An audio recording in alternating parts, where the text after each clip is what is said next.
இது உங்களுக்கு தெரியுமா?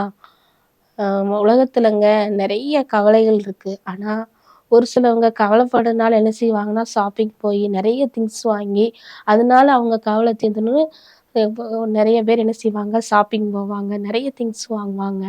அதில டைம் ஸ்பெண்ட்னால கவலை போயிரும் அப்படின்னு நெனைப்பாங்கங்க. இன்னும் ஒரு சிலர் என்ன செய்வாங்க, நல்ல சிறந்த ஹோட்டல்ல போய் சாப்பிட்டா, நம்ம கவலை போயிரும் அப்படின்னு சொல்லிட்டு, நல்ல சாப்பாடு சாப்பிடுவாங்க. ஒரு சிலர் என்ன செய்வாங்க, தனிமையிலே இருப்பாங்க. இப்படி நெறைய கவலைகள் இருக்குன்னா என்ன செய்வாங்க, ஒரு சிலர் ஒரு விதமான கவலைகளோடு இருப்பாங்க.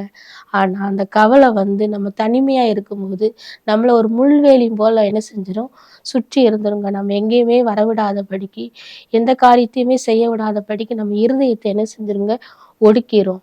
அதான் பைபிள்ல ஒரு வசனம் இருக்கு. "மனுஷனுடைய இருதயத்தில கவலை அதை ஒடுக்கும். நல்வார்த்தைகளோ அதை மகிழ்ச்சியாக்கும்னு." நீதிமொழிகள் 25:12 அந்த வசனம் சொல்லுதுங்க.